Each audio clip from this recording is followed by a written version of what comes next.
welcome back to Drummers Paradise Podcast. Adam. Hey, what's up, buddy? I'm pretty excited and stoked for who we have this episode in the studio here this evening. It's going to kick it, for sure. It's going to kick everybody. Mr. Gus Pynn. Welcome to Drummers Paradise, my friend.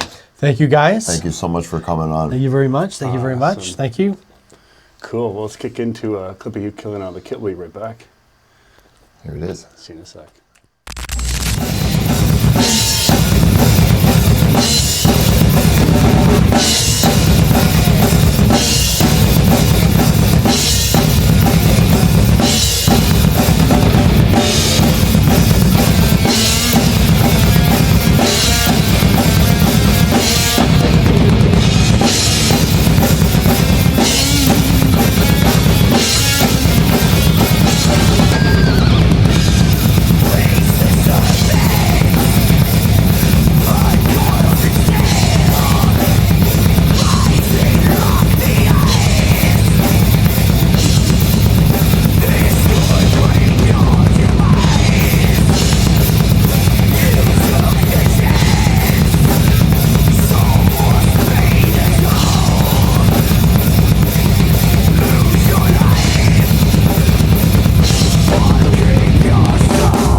That was slain. Hey, I love the feels and the vibe of that whole video. Oh, yeah. T, you're telling me, buddy. That was awesome. Gus, you slay it, buddy.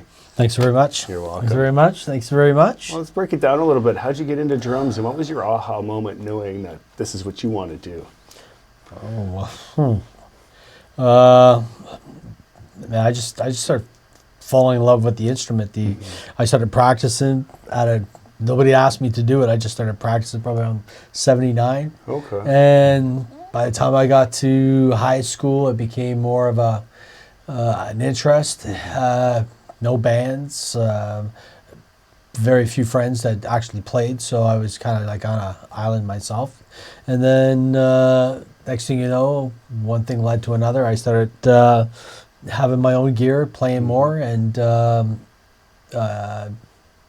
people found out about who I was and heard me play. I guess back in 84, 85, not a lot of guys played thrash metal.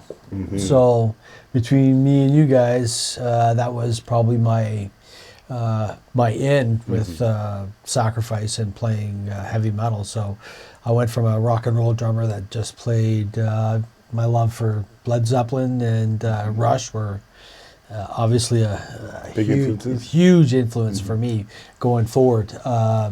but finding bands like Metallica and Slayer and Exodus and man, even your dad's band, Tyler. Yeah, I remember having Metal on Metal long before I ever even started playing in this business and falling in love with the local acts that played out of Toronto even.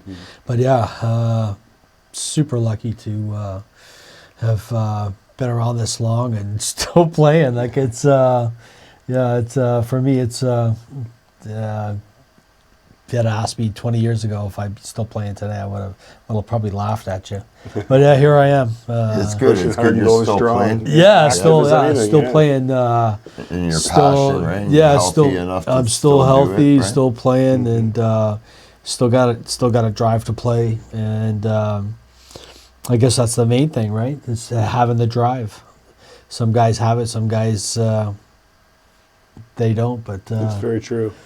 It's very true. but I'm sure most of the guys that you guys talk to all have like serious passion, serious drive to play the instrument. I mean, that's why we're here, right? It's an itch you can't scratch. You Yeah, just keep chasing it's great, and the technology in the instrument, like for today, is gone through the roof. Recording sounds of them. It doesn't. You don't have to go far to find something really cool to play, or if you're lucky, you get to play with really good guys, good musicians. So with all the Sacrifice albums you've recorded, what would you say is the one piece of equipment that you've always had with you for every album? Wow. I'd have to probably say my hi-hats, because Okay. my hats I've had for other than maybe a recording in '88, so I've had the same original hats Oh wow. through all the recordings, the new albums in '09 and in '23, and I did the recordings on the early stuff too. The Soldiers, I'm pretty sure for Determination I used the same hats. I think I had a set crack in between Forward and Torment, and I replaced them with these. I'm pretty sure I got them down at McQuaid's. Okay. Well, that's awesome. Yeah, because Steve doesn't exist anymore. No, Not anymore, so man. rest in peace. Yeah, I Rest in know. peace. I know. Well, Gus, coming from the '80s, especially, you were, like you said, you were one of the original guys out of Canada doing that thrash drumming, right? Who were some of your drum inspirations in that style that really helped you develop your skill and your technique in that kind of playing? Yeah, there's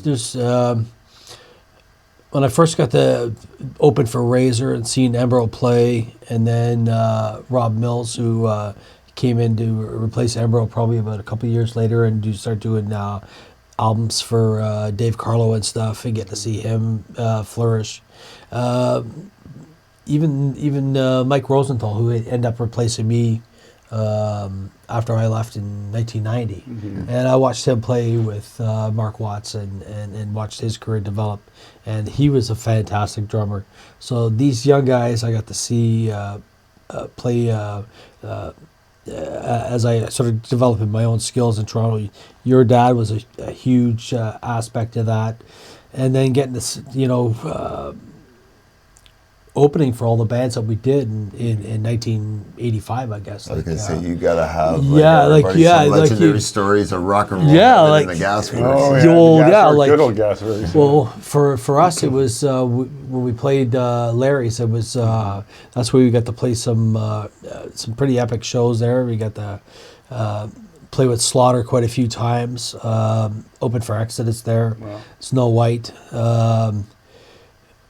And really sink our teeth in that, spending some crazy nights in that place. Not for everybody that was starting out, stuff like that. But yeah, we did okay. Yeah.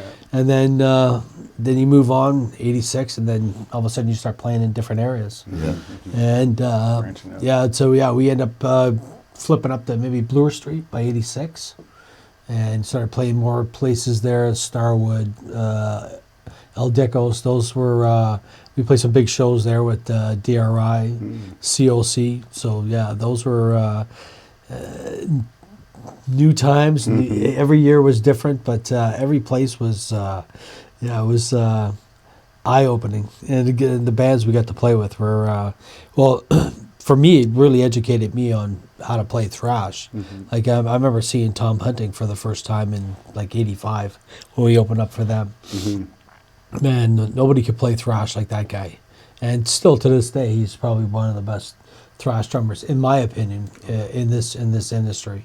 So when every time I've got to see him play, he's been just spectacular. Yeah, your eyes are locked on him. Yeah, oh yeah, man. I've got watching that guy. Yeah, well, if you're lucky enough to get to like I've got to watch him play up close many times. So you really appreciate the stamina, the speed, the power, and I guess for me it's like even with rock drumming, it's like watching guys like Pert and Bonham hit a drum. Like you want to hit things with the same authority, the same power, and I guess that's what drove me, especially in those eras and watching those guys play.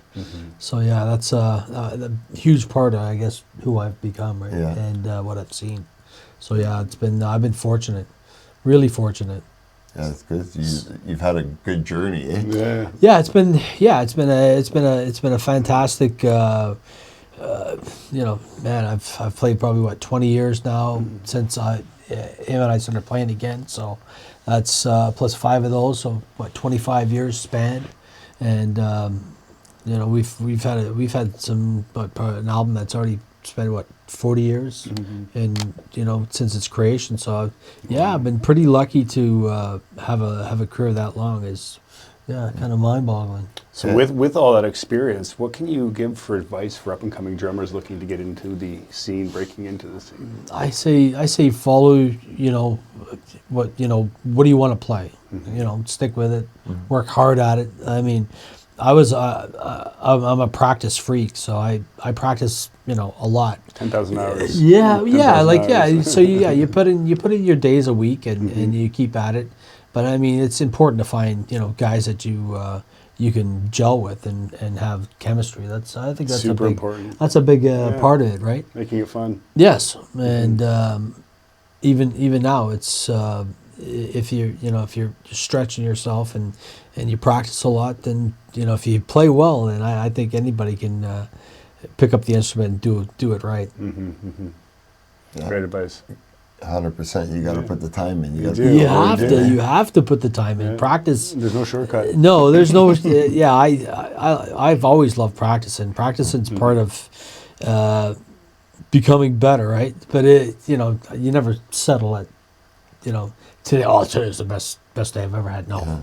Well, speaking on practicing, yeah, what would be your 3 go-to rudiments that you would put into your monthly or weekly practice schedule? Well, like rudiment practices, like for me, like I mean, I do that when I'm sitting around, maybe watching like a hockey game or something. No, I'll sit at home and do straights, do flams, do paradiddles. Nice. Yeah, I usually do that when I'm at home and I'm just sitting down watching a hockey game, because I'll sit with just a simple practice pad like you guys got in the studio, and just sit there and watch the game, and then all of a sudden you get scored on and you're tossing your shit across the room. Especially when he's gonna pick, eh? But yeah, so yeah, you know what I'm saying, Todd? Like you sit back. I just didn't know if you prefer like single stroke rolls, double stroke rolls. For me, it's all about where I'm at, where I'm feeling that day, or what I want to work on. But sometimes I'll just sit there and fucking spend 10 minutes just doing singles, or you just sit there and doing doubles. Yeah. And then you do paradiddles, and you just sit there and see how long you can hold it, see how steady you can hold it, how slow you can play it, how fast you can play it. And then those little things, like some guys practice them, do guys put it within their routines? I mean, I do, because, but I still prefer to sit down and hear an electric guitar come through into my ears, or jam a tune, or you feel something, or you hear something. That's always, for me, that's my favorite. Like sit there and all of a sudden you're just playing something out of nothing, and you're creating. I think that for me feel is, it. you know what I'm saying. That's for me probably the best feeling, is getting to play with somebody else, or I love playing my V kit, and I love playing other people's music. So I don't shy away from the stuff I love. What kind of electronic drum kit are you kicking on? Oh, I bought I've had two. So I had my first kit was a Roland TD11. Okay. And funny about all that stuff, it's not cheap, right? No, not at all. And I know when I sourced it that it was a couple grand to sit at one of those and play it. I fell in love with it. I shot multiple videos on my YouTube channel with that kit alone. And I had that since 2013 till about just before the pandemic in 2019, something like that. So I had it for probably 6 years, and then and then around that time I said, like, shit, man, I wouldn't mind getting another kit. So all of a sudden, Roland put out the VAD kits, the 506s, and you know what I'm talking about, Tyler. Like it's a full kit, but it's electronic kit. Yeah, Adam and I are lucky enough to have nice Roland kits, and we're right with so you guys, 507. I have, I think. It so is. you got a 507. I'm an avid believer that it's just such a useful tool where you actually play so much more, practice so much more. I find I do as well. And you have the sound and the comfort and the mixing, the all mixing that and all that. It makes it just so versatile. Because I've had it in multiple versions. I know when I bought the 11, and the first thing I did was buy a monitor, right, and then hook the kit into it, and then. My wife used to come home from work, and I'm just gonna tell you guys, like, all of a sudden I'm playing Rio by Duran Duran. Yeah. So she comes in, and she's watching me play it, and then I'm playing it absolutely smoking perfect. And she comes over, so she stands beside me and she watches me play the whole thing. So I finish playing it, and she starts, and she's like, okay. All right, you got something with this thing going. And she likes it. So yeah, I was lucky enough to get the kit, buy it, sold it to call. But this is, you know what I'm saying? So this is well, in order to start getting volume with the kit or dealing with different things, like I've kind of progressed with different setups, and I've bought. I know that when I started recording myself, do covers and stuff, because I've probably done about maybe 30 plus. Wow. Yeah, which we're gonna drop the link for everybody to check. Yeah, like I've done some pretty smoking covers from some of the best probably rock drummers in the world, and I've also laid down a lot of stuff that I've never posted too. And I remember going through my old phone. I'm like, man, can I even post this? Because I know I've done a couple Maiden ones that got flagged, and I'm like, yeah, those guys they don't like when you put anything up on their stuff. So I mean, I've gotten flagged on a couple takes, but some of the other guys they don't care, and it's been kind of cool. So out of probably maybe 35 videos, I've had probably maybe like 3 or 4 that. The original creators were not happy with, but everybody else seems not a bad average. But I mean, it seems like everybody else seems no problem. Okay. I just, as long as I label it a drum cover, everybody seems pretty happy about it. Good. But yeah, I you know what I'm saying, I'm like you guys, like I love, listen, between me and you guys, the best thing that's ever happened to my drumming was the fact that the TD11 was created, and then by the time I bought my VAD 506, I mean, my drumming just went to another level. I was like, oh man! But can you believe how, like, the price point is just seriously, right? I mean, when I seen the new 507s that got color and stuff, and they want, they're talking like what, 5 plus, 5 figures. I'm like, come on, you guys! Like, but I mean, I seen them. I'm like, shit, man. And then who was it? The drummer in Slipknot.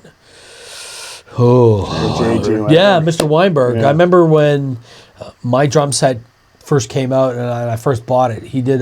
He had took the kit, had a double bass kit with it. I And remember seeing that. I saw and that. did a couple Slipknot tunes Yeah, I saw with that. it. And when I watched him play it, I was like, God damn, that's just nasty shit. He's So yeah, it's So like good. He's yeah, so good.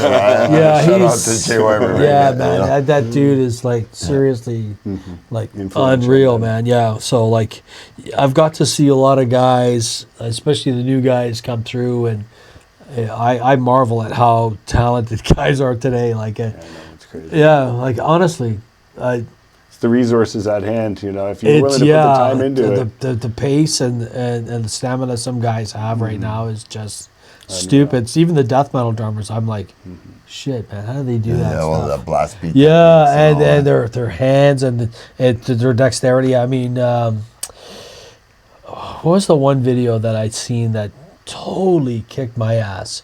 What was it? Anal Cunt? That fucking dude that does it's just him on drums, but he does a single stroke roll that when I watched that, I was like, that's What just, is that's that a- even? yeah, that's just stupid, man. Nobody will ever be able to redo that ever, even attempt it. I Right. wouldn't even. There's certain things I look at. I'm like, there's just no point. There's no point. There's no point in even trying.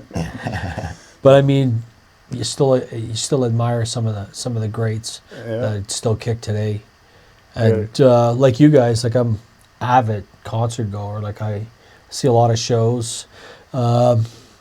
Gonna see that Triumph show in about 2 weeks. So Nice. Yeah, with April 1. That's Just started. yeah, right? oh yeah, because I'm a huge like Miles. Fortunately for me, I got to see him at Rose. Oh, rest his soul, man. Yeah. When I seen him at Rose for the first time, it was the greatest thing. I seen him turn around, walk up to his amp, turn it up, and I watched the sound guy panic and go to turn him down on the PA system. But what a show, man! He sung his ass off that night. It was probably I'm sitting, top balcony watching him, and I'm singing the whole set. So that's because you love the songs. Yeah. Right. And yeah. I'm Brian Adams. When I got to see him, 90 minutes I sung every song. Okay. Yeah, and certain bands like I'll sit there and I'll watch them and They own you. I love like the Doobie Brothers are probably Okay. Tyler, seriously. When you're top Like bands. when I got to see those when I got to see those guys for the first time probably about maybe 20 years ago when I started going back and seeing shows again, I was like, fuck, man. It's just you cannot get over how I love that perfect meter, I strive for it. Yeah. Is that everybody's meter? Is that what makes guys go? I guess it is for me because to be able to sit there and to play same meter, same everything, do the song in absolute perfection just the same way he did, and he's the same way. Like he wants to duplicate his songs the exact way he Note for recorded note. it. No filler, playing shit all over the place. If this is the way I recorded, I'm giving it back to you Yes. same way, Yeah. same pace with absolute perfection. So when I've got to see those drummers do that for me, i.e., Tommy Aldridge in '84, Bark at the Moon, Pert playing, oh my God, Red Sector A, maybe that album, in '84. When I seen him play, I was on the floors. I was 13 rows back, Maple Leaf Gardens. And it's one thing to see a guy play, but when you see a guy play, that's like you cannot believe how hard he hits a drum or how precise, but no flaws in his drumming. No flaws, absolute perfection. Every song is like, it's almost like he's duplicating it right off the record live for you in the moment. I'm like, how do you do that? And how hard do you got to work to get to that? And then that's, I guess, Tyler, between me, you, and Adam, I guess that is the drive for me, is to find that perfect meter. I don't think I'll ever find it in my lifetime. It's like, I guess it's like the guys that go play golf or, the perfect shot. will you ever find it, no matter how much of a competitive or a player you are? Yeah, but you're always refining something. Yeah, You're you always gotta, refining. you gotta find it some way, somehow, right? But yeah, that. I guess that's what drives me about the instrument itself, right? Yeah, cool. So you want to try a Paradiddle challenge? Yeah, for a Paradiddle challenge. Well, what's that? Well, we're just gonna do the Paradiddle. We'll start you at 100 BPM and see how Oh quick we can man, get you yeah, up to. yeah. Jeez, God, wow. All right, I can try. I mean, I've never done it before. All right, we'll see. So we'll be right back. Ready for this, Gus? All right. See you in a sec. Okay. Okay, Gus. Gonna start you off at 100 BPM. Let's check it out.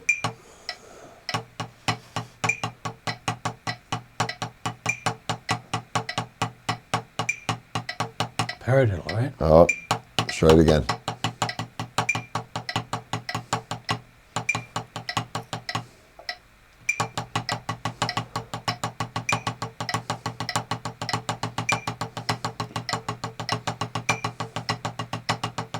Okay, you got it there? Locked in there.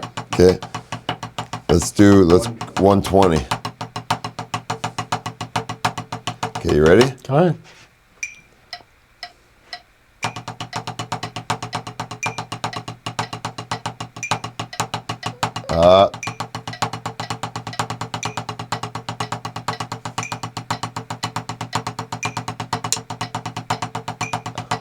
Okay. He pulled it up. He just saved it. He saved by the bell, eh? You just had to find the groove. He just had You to have to find get the groove. Okay, Enzo. here we go. Let's go 140.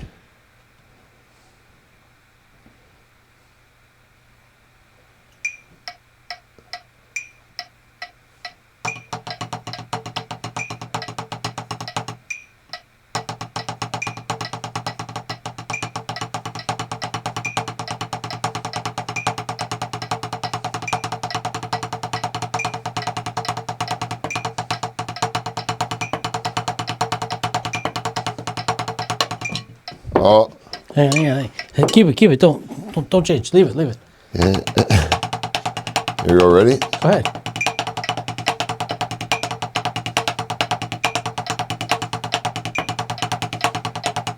You did it. You locked it. Yeah. Yeah, you gave it to him. Okay, we're giving it to you. What, at We're gonna break 140? 160. And we're gonna go to 160. Oh, I bet you I'm never gonna get this one. Go ahead.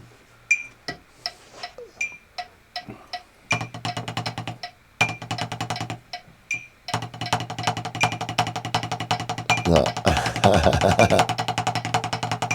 I'm never gonna do that. Oh man, I can't even do No, that. 140. We'll give you We got 140. 140. Yay! Hello, fellow drummers. We're going to take a minute out of this episode to thank SJC Drums for being such an amazing family and custom drum company.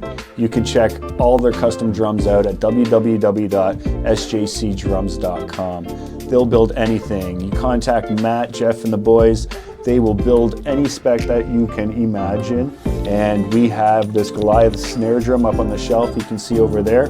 This thing cracks, AT. Oh man, does it ever? Wow, what a snare drum. Quality craftsmanship. Can't say enough about SJC Drums.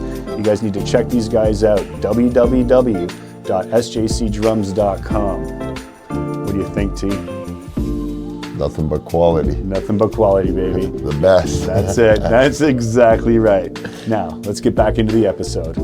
See ya. Gus, I gotta ask you. You've been very fortunate to have a lot of international touring experience with Sacrifice, right? Tell us, what was one of your highlight festivals that you guys have done?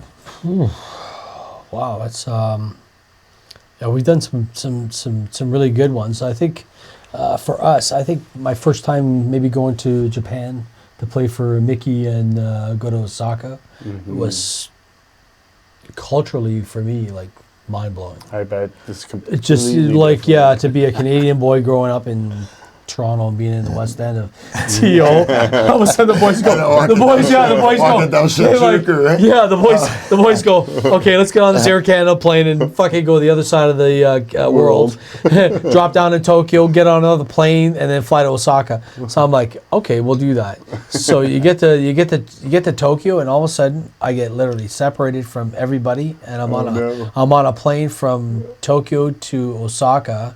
Because those guys end up at another airport. Look at this. Yeah, like there's 2 different airports in Osaka, so they end up at another airport, and I end up at another airport. Oh boy! I'm on this plane with maybe 200 Japanese Tokyo businessmen coming home at like 6, 7 o'clock in the evening. I'm like, I'm sitting in the middle aisle. I'm like, man, can you fucking believe this? I'm like, I'm almost in Osaka, and then you go there and and you get to experience the culture and what it's like to. Amazing. Yeah, it was like February, and it was. I wouldn't say cold, but like probably 5 or 6 degrees every day. Like perfect spring days, right? And it was just mind blowing for me, and getting to play the shows, and then trying to adjust to playing the shows, because usually every time we go play any festivals or stuff, we always ask the promoter to give us a place to play for 2-3 days and get our feet wet, and then they get the guys all lubed up and ready to play, and then we play the shows, and then we all jump on a plane, fly home, and go our separate ways until, well, now it's Rob, myself, and Watts. Before it was just me and Urban Eddie. Okay. Keeping everything, because I guess best way to keep a band like super tight is just keep the singer and the drummer always on pace. So that's the way it's been for us for 25 years, right? So good for you guys. Yeah, and Watts is now back in TO, so he's playing with us all the time. So 3 of us are we're lickety split when it comes to sets and playing, and I'm feeling probably we're at our best right now that we've ever been.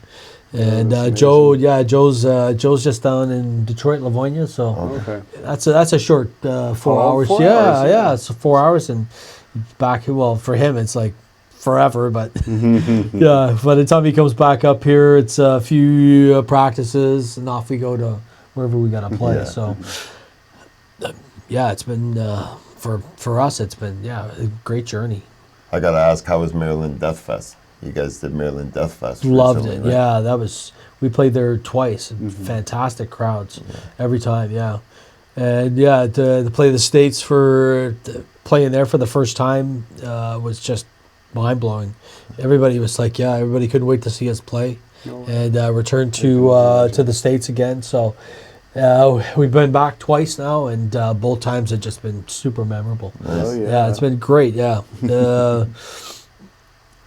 I long to play New York City and Los Angeles.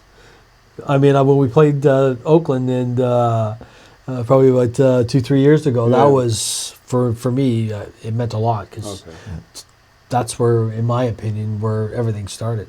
So to get to play that place for the first time since Maryland, I was super happy. But still, I want to push south to play LA. Yeah, you want to go to the whiskey? Yeah, I would love to. I would love to go south and get a chance to play. For me, I wouldn't care. I'd just give me a time and a date, and I'd show up for that for sure. I know those guys would be pretty enthused about doing it too. You guys got any runs coming up? We're gonna play Montreal in June at the Foufon, and then. If everything goes well, we should have Edmonton, Alberta booked in Labor Day weekend. Ooh, there it is. Exciting. So we haven't played that place since what, 1990? Oh wow! Oh, wow. Yeah. So Calgary, we've played probably 3-4 times now. Yeah, we've been lucky enough to play quite a few festivals. With Annihilator, we did a couple with Exciter. We were lucky enough to play with them. Who else we play with? on those runs. Razor did one with us one time. We did one with Carcass once. We got to play with those guys. So yeah, it's been playing out west. I personally I love Calgary. I think Calgary's So it's due time. You're gonna yeah, back it's out a great and visit city. everyone again. Fantastic city in Get the Canada. buzz going fantastic, again. fantastic city.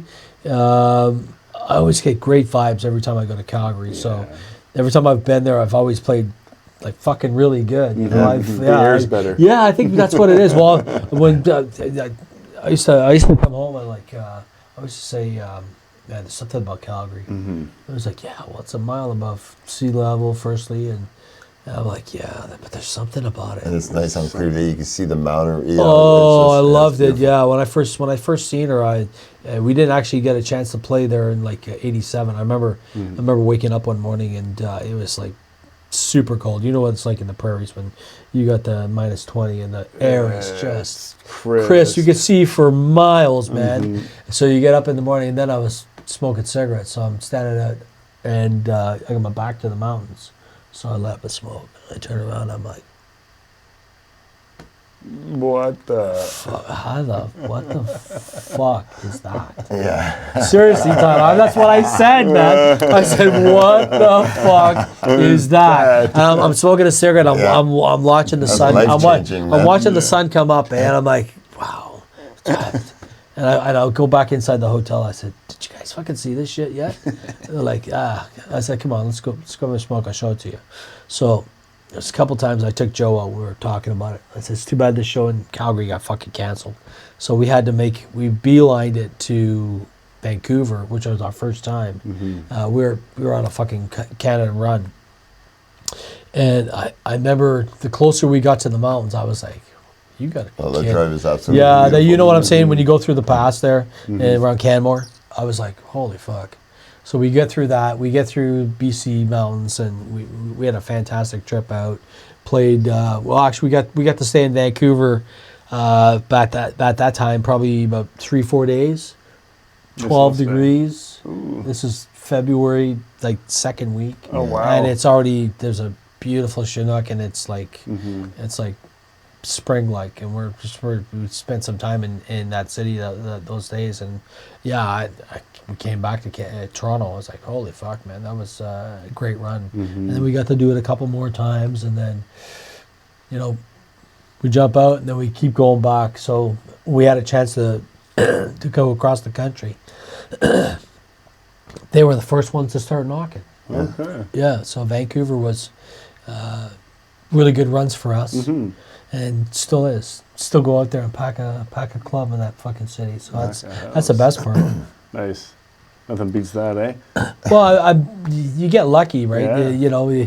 For me, it's always been like I shake my head at how long we've been around and the following we still have. I mean, it all started when we started going to Winnipeg and like the first show outside of Toronto. Right. And you go up there and play for those guys. Those guys, every time we've gone there, They kick it hard, eh? yeah. And Tough city. And Winnipeg. Winnipeg, yeah. Especially if you go there in the middle of winter and shit, it's always a hard sled. But every time we've gone to play for those guys too, man, those guys have been fantastic. Like we've been lucky enough to do that and to see those cities. But yeah, right from what can I tell you, Tyler and Adam? Like from the moment we got the chance to do those first runs, then the second runs, third runs, and then I'm finished, and then we go back and we do it again, and it's like and it's funny like the same generation guys come see you, and then the younger generation starts to come, and then then everybody discovers you, and then they still call you a cult band, and I'm like, okay. All right, well, we still have a niche following, and we still play it, and then all of a sudden the younger crowd starts to come, like, especially now, I'd probably say since we recorded Condemned, then we started, really starting to influence, I guess, a new generation. A new audience, a new generation of metal fans, especially, I mean, when was it? I was probably playing with the Three Tards in 02, 03. Okay. And I did a I did a radio run with those guys, and we showed up and we played one night and got recorded. And I remember the two guys who were at the station that night. So right away they, aren't you the drummer in Sacrifice? I'm like, I said I was, yeah. They were like, do you know anything of what's going on with metal right now? I'm like, not really. I said I've been kind of out of the game for a little while. They were like, you should go back and play with those guys. That's what those guys said to me that night, and I'll never forget it because They got you thinking. well, yeah, because next thing you know, not long after that, I end up having those guys come around when I was playing with John and those guys, and what can I tell you guys? By the time 04 came, he asked you, "Do you want to show up and see if we can still play this shit?" I'm like, okay. So between me and you guys, like, it took me probably better part of maybe 6-7 years to really refine what I'd done, right? Yeah. So, you know, Tyler, you just can't sit down and play metal chops tomorrow or thrash. yeah. You gotta work your way into it. Yeah, You gotta work your way into the it. beats per minute is it's astonishing how good some guys are, and And you got to stay practiced with, especially too with like punk rock drumming, right? conditioned. Oh, it's You gotta conditioned. be- You gotta be conditioned for it. be conditioned, and yes, because what they expect you to do on a nightly basis is play 45 to 80 minutes some nights. That's a good test, right? It's a good haul for sure, Yeah. especially playing that fast. Right? Yes, exactly. Giddy up. Giddy up. buddy. Yeah, yeah. Giddy up. Oh yeah, and you soak a lot of clothes doing it. Yeah, for sure. Yeah. So what's the last song you ear drummed to? What was I playing on the way in? At the red light, of course. Yeah. You know, it's recent. You get the symbol on your event. Well, the new truck is got a nice Bose sound system in it, so I've been cranking a lot of Big Wreck lately. So really? the new, Okay, yeah. Yeah, the new album's been really kicking my butt. They're great. Yeah, but I mean, Hey Mama's probably been.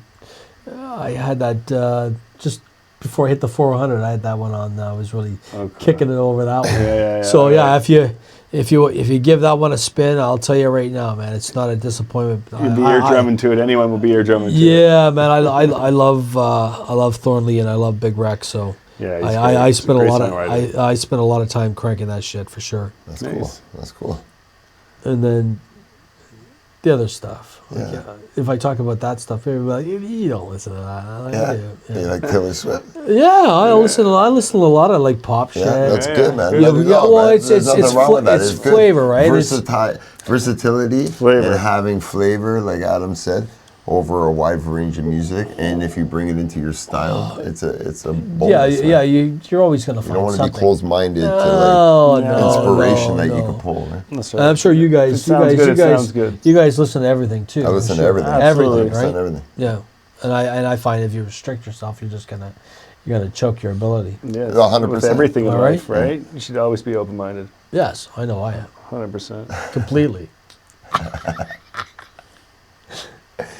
So you gotta be careful in bathhouses too. Yeah. Hey, you got a story there, guys. Hey, that's all it- yeah, You got the single stroke. I'm not fucking telling you shite. Yeah, see, there it is. You heard it. Straight up. Yeah. Anyways, guys, don't forget Drummers Paradise Podcast. Subscribe, hit that notification bell on our YouTube channel. That's right. Follow our Instagram, TikTok, Yeah. and Facebook, Drummers Paradise Drop a Podcast. comment. Let's see it. Hey. Show some love to Gus. Absolutely. Gus, thank you so much been a again for pleasure. coming in, man. If there was one video you could share with everybody from Sacrifice, what would it be? Oh man, definitely the video I shot for Soldiers in the '90s, just before I finished playing. That's probably some of the best Music video? Yeah, that's probably some of the best. Yeah, I'm all hair and I'm all I'm shit kicking that video. Well, we shot that at the Foo Fun, so that's cool. That one's still looked at and still watched today, so I can't Nice. complain. Well, let's drop that right now. All Then right. we'll be right back and say goodbye. Strap your See you in a boots. second, Let's go. everybody.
T. That was tight. That was kicker, man. That was awesome. That was tight. That was awesome. And Gus, thanks for stopping by, man. We Hey, really no appreciate it, my problem, friend. man. No problem. Such a good hang, such a good visit. We No got to do problem, it again, man. okay? No problem. No problem at all. Definitely. And wish you all the best throughout Hey, the year. oh with man, what you yeah, got no, coming up, man. thanks, man, thanks. I'm looking forward to this year. It's going to be steady. I'll take Good. steady over, just maybe- Crickets. yeah, crickets. At least you're working. At least you're I'm working to working, keep yeah. busy. Still playing. Good for you, man. Still playing. All right, guys. And everybody, remember, keep grooving. Have fun And we'll see you next time. in paradise. Later. Later. Later. All